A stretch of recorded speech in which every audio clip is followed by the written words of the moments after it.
সত্যি এক নিমেষের মধ্যেই যে কেমন ভাবে সমস্ত কিছু উলটপালট হয়ে যেতে পারে সেটা আমরা অনুরাগের ছোঁয়ার আগামী পর্ব দেখলেই বুঝতে পারবো। এত হাসি, এত আনন্দ, এত পরিবার সবাই মিলে কোথায় গেল, কেউ তো ধরে রাখতে পারলো না তাদের দীপাকে। হ্যাঁ বন্ধুরা, দীপা ঠিক যেমনটা স্বপ্ন দেখছিল তেমনটাই হলো। চিতার আগুন জ্বলছে, চিতার আগুনে সমস্ত কিছু ছাই হয়ে যাচ্ছে। অন্য কেউ না, দীপার নিজে ছাই হয়ে গেল। আসলে দীপা আর রূপার মধ্যে একটা বড় কানেকশন আছে। এর আগে ওই ঠাকুমা কিন্তু রূপার কাছেও এসেছিল।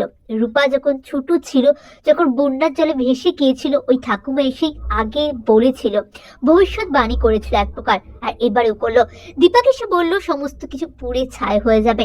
হয়তো সেটা দীপা নিজেই। দীপা ক্ষণিকের জন্য মন চঞ্চল হলেও তারপর ভাবে, না না, আমি হয়তো অনেক খারাপ ভেবেছি, তার জন্যই হয়তো এমনটা হচ্ছে। আমাদের জীবনে আর খারাপ কিছু হবে না। ওইদিকে রূপা, রূপাও কিন্তু একই দেখলো, সবাই চলে গেছে তাকে ছেড়ে। সে বাবা বলে চিৎকার করছে, মা বলে চিৎকার করছে। আসলে দীপা আর রূপার মধ্যে একটা কানেকশন আছে।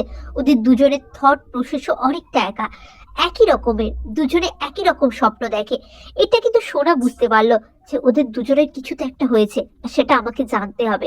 ওরা দুজনে এত আনন্দের মাঝখানেও এরকম মন খারাপ করে আছে কেন?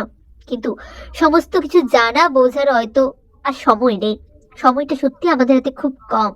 এক সেকেন্ডের মধ্যে কোথা থেকে যে কি হয়ে যেতে পারে সেটা দিবার জীবনটা না দেখলে বোঝা যায় না। সবাইকে ছেড়ে দিবাকে চলে যেতে হলো। কিন্তু এমন কি ঘটনা ঘটলো যে দীপার সাথেই এমনটা হলো? এই তো সবাই এত আনন্দ করছিল, চারিদিকে এত আলো ছিল, হঠাৎ করে এই অন্ধকার দীপার জীবনে কি করে নেমে এলো? হ্যাঁ বন্ধুরা, সেটা দেখার জন্যই অনুরাগের ছোঁয়ার আগামী পর্বগুলো দেখতে হবে। অনুরাগের ছোঁয়া কিন্তু জমজমাট হচ্ছে। আর আমার চ্যানেলটা কিন্তু অবশ্যই ফলো করতে হবে। সমস্ত আপডেট আপনাদেরকে সবার আগে আমি এই চ্যানেলেই দেবো, তাই বলছি